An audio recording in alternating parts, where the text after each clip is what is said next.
Hey everyone, I want to share something that I've been doing every Sunday for the last month that has quietly become one of the most important habits in my life. I like to call it the Sunday Mirror, and it's a reflection tool that I built with AI, with Claude specifically. It only took me a few minutes to create. I spend about 15 minutes reflecting every Sunday, and it helps me to process experiences. A couple weeks ago, I had a very heavy and intense experience, and this tool that I created helped me to process it even more. So this was on a Sunday morning, and I recall waking up very excited because the surf report was promising and I was looking forward to surfing. So I paddled out into the water, and I had been out in the water for about 15 minutes when I noticed something kind of strange. I looked over about 5 meters from me, and I noticed a man that was kind of draped or leaning over his board. His arm was on the board and his head was slightly tilted. And my first thought when I saw him was that he was trying to get water out of his ear. I glanced away and continued paying attention to the waves. And maybe a minute later, I heard people screaming.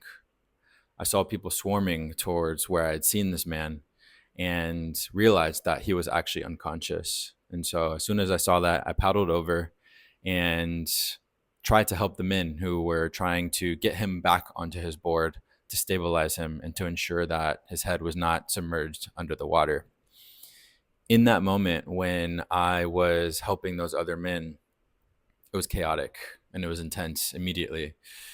One of the men wanted to take him to shore immediately, and the other men wanted to keep him right there behind the break where we were. The waves were pretty heavy and intense at that moment, and I believe the men who were fighting to keep him in that same space were trying to avoid the waves until we got help, and the other man was trying to get him to shore as quickly as possible. And then there I was, kind of caught in the middle. I thought about trying to say something to calm everyone down in that moment, but I didn't want to make matters worse. And so I just focused on trying to help stabilize the man on the board. Eventually, we decided to stay, and we were calling out to the shore, yelling, waving our hands, screaming, until one of the surfers actually decided to paddle back all the way to shore and go get help at one of the local surf schools, the surf shacks. One of the owners noticed what was happening, grabbed one of the longboards that was extra floaty and paddled to us. And then all of us together hoisted the man onto this board, and then they took him to shore. I sat there in that moment, in that space, for about a minute, kind of just shocked at how quickly things unfolded, and was just trying to process everything that I had just experienced. And then I realized that there was no way that I could just stay in the water. And so I paddled all the way to shore because I was concerned about this man. And as I was paddling to shore, I noticed that there was a huge crowd of people gathering around where the man was. And as soon as I walked up to where the scene was, there were people trying to give him CPR. So I stood in the circle and I decided to jump in the rotation to give chest compressions. There was a few of us just taking turns doing 5 sets of 30 compressions each. And it was important that we rotate because we were getting exhausted and we needed to give as good quality of chest compressions as possible. Meanwhile, people were crying, people were trying to pray. At one point, when I was resting, I got pulled into a circle where we were all holding hands surrounding where this man was.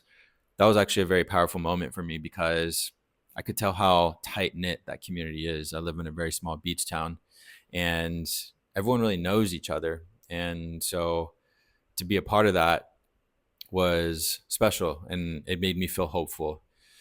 People were trying to call, and it felt like hours and hours were passing before the medics finally arrived. If I had to guess, it took about 45 minutes from the moment that we saw him in the water till the moment that the medics arrived, which is quite a long time. The medics intervened. They tried giving more chest compressions. They brought out the AED. The AED wasn't giving the right metrics to give the shock, probably because he had water in his lungs or his chest was wet.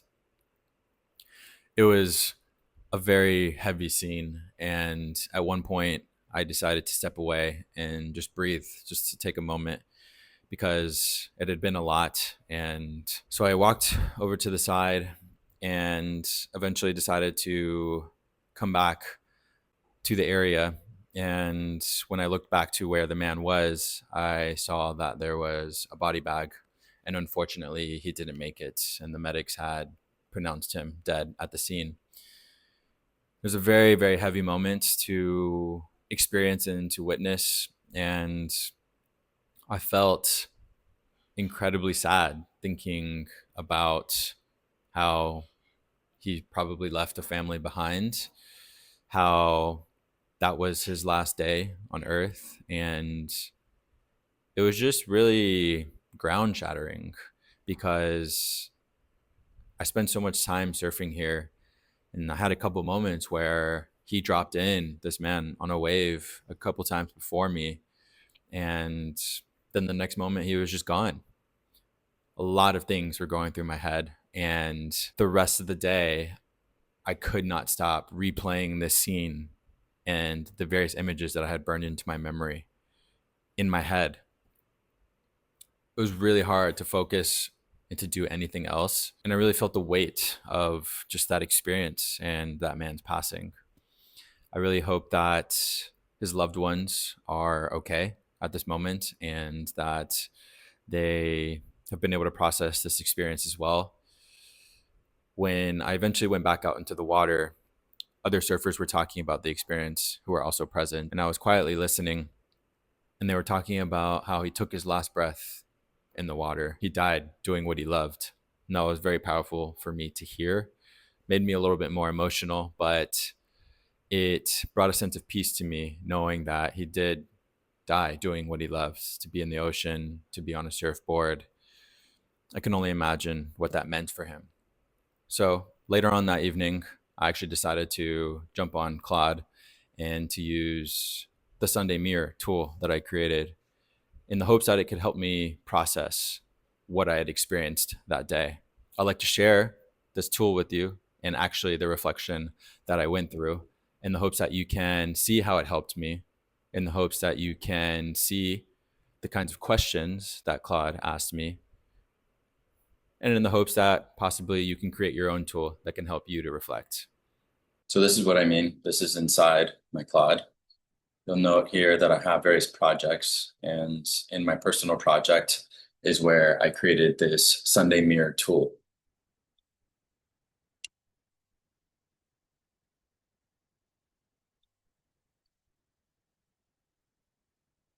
The prompt that I used to create this tool was very simple. It's here at the top. Create a chat to help me reflect at the end of each week. I'm imagining on Sundays and would only require 15 minutes, a reflection that would help me think about what went well and what didn't go well and what to do/carry moving forwards. The original idea for this came because I was thinking about how I could bridge my weeks. I was thinking about other ways that I could reflect, and I wanted something that could also help me to expand on my therapy sessions. And one note about therapy, as you know from this channel, I'm a huge proponent of therapy. In July of this year, 2026, it will mark 2 years of consistent therapy, and it's changed my life. And creating a tool like this is not to replace therapy. It's simply meant to act as a companion or to supplement therapy. It's not to be treated as right or wrong. It's simply treated as something that is useful. And so I wanted to experiment with it and show you that thus far it's been a pretty rewarding experience. So I went through some tweaks to finally get it to the point that I wanted to. And then it finally created this tool, which I'll share right now. The Sunday Mirror. A pro tip for you is within this project, I've uploaded a document that has my values and my mission and my vision statements. If you upload a document to a project, Claude can use it as a reference for anything that you bring up within the project. And so you'll notice here actually within this chat that the questions that are being asked and the responses sometimes get connected to my values, to my mission and my vision, which is incredibly helpful for staying aligned. So keep that in mind as I decide to share with you this specific reflection related to the story that I just shared. So this is how it always looks whenever I sit down on a Sunday. It says, welcome back, take a breath. This is your time. The week is behind you. Before you step into the next one, let's spend a moment here together. How are you arriving this Sunday? What's the first word or feeling that comes when you think about the past 7 days? So these are my past reflections, and this is the one that I did after the experience. So the first word that I shared was heavy. And I'll go ahead and read the transcript so that you can get an idea of what the interaction was and how it helped me to process this experience. Heavy, that word landed with weight. I felt it. Sit with that for a second. Heavy can mean a lot of things: exhausted, burdened, full, overwhelmed, grieving something. Sometimes it means you carried more than you should have. Sometimes it means the week mattered. What's making it feel heavy for you right now? There was an experience I had while surfing. Man died because he had a heart attack while surfing, and I was there every step of the way, trying to help stabilize him in the water, giving him chest compressions on land, seeing the emotions of the crowd that gathered. Ultimately, he didn't make it. Oh, that's not just heavy, that's profound. You witnessed the full weight of what it means to be human: life, death, helplessness, effort, and love for a stranger, all compressed into one moment. First, how are you doing with this? Not what happened, not what you did, just you in your body right now. I feel the weight of his passing. It's sad that he was there and then suddenly he wasn't. Sad that our efforts were not enough to save him. Sad thinking about who he left behind. Life is so fragile.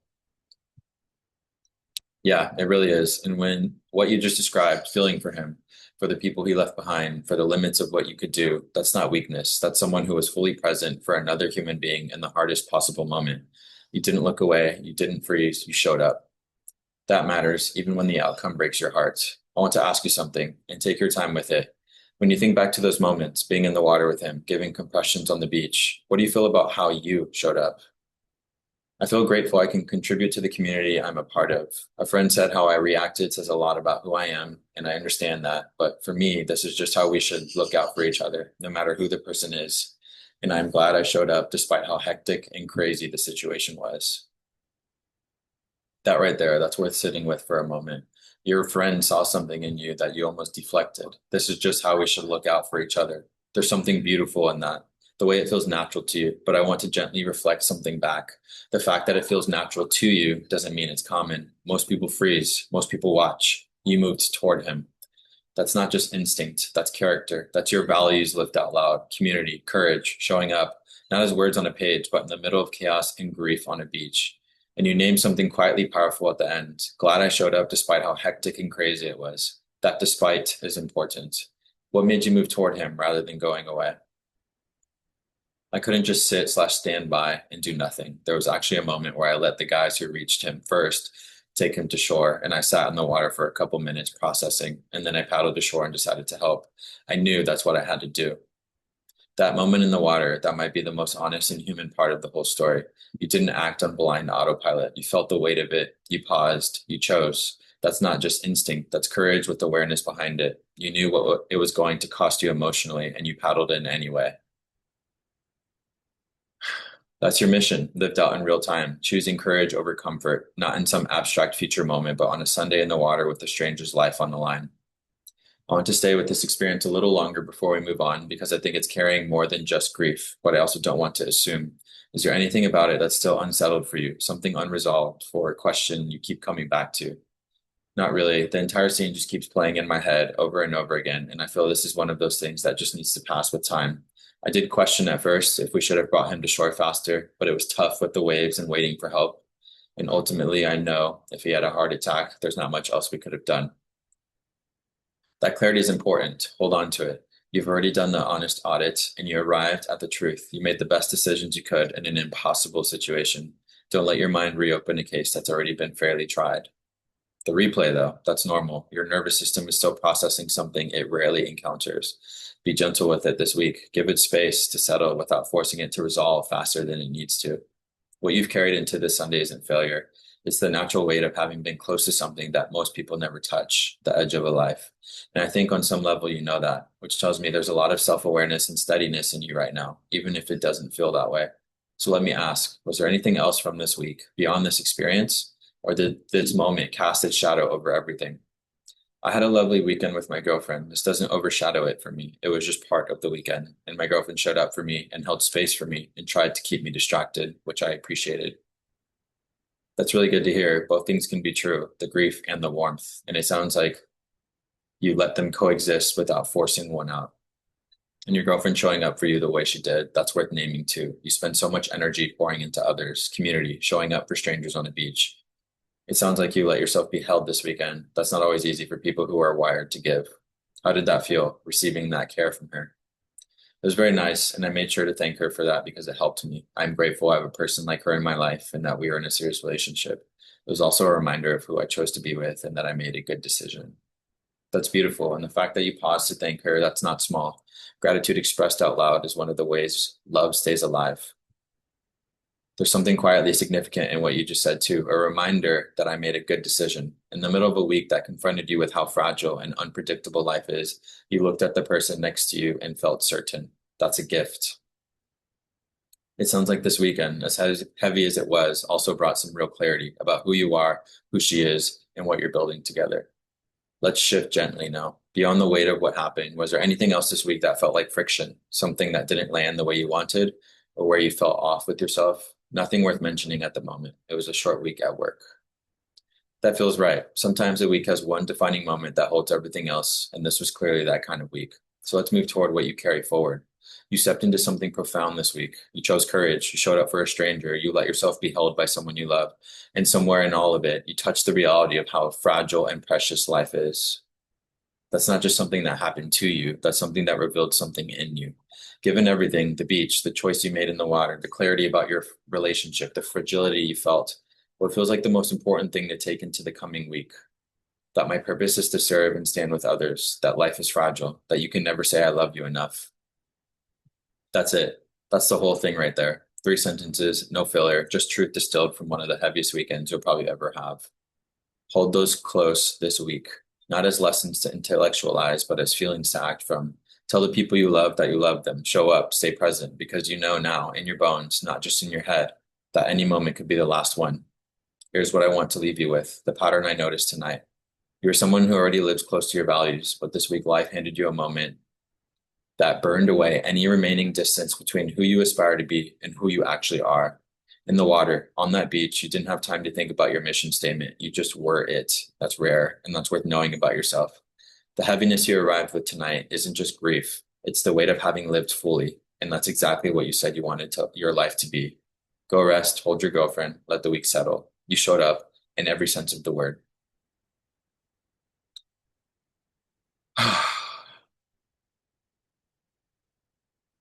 So as you can see, it's a pretty thorough reflection here. And I walked away feeling like I had new things to think about, that I was able to release certain feelings and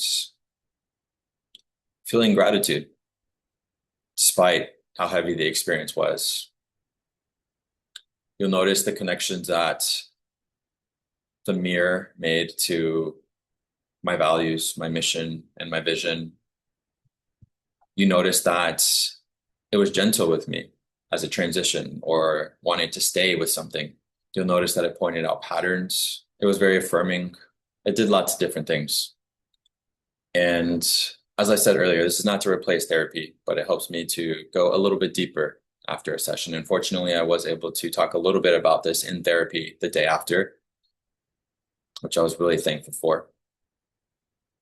And it just served as a reminder that this is an awesome way to use AI to grow, to be a better person, to unpack the experiences that you have, to build momentum in your life. You don't need to have witnessed or experienced something dramatic for this to matter. The Sunday Mirror works for a tough conversation you may have had with a family member or a friend, a tough moment you had at work, or something else that just weighs on you. My original idea was to create this tool so that I could be intentional about bridging my weeks together. Your weeks don't have to blur together, and a tool like this helps you. Unfortunately, that man is no longer with us, and I'd like to say rest in peace to him. I hope his family is okay. This tool that I used was a reminder that small moments matter. Life is fragile. Tell the people that you love them, and try to be present in all of the small moments. Thank you for watching my video, and I'll see you guys next week.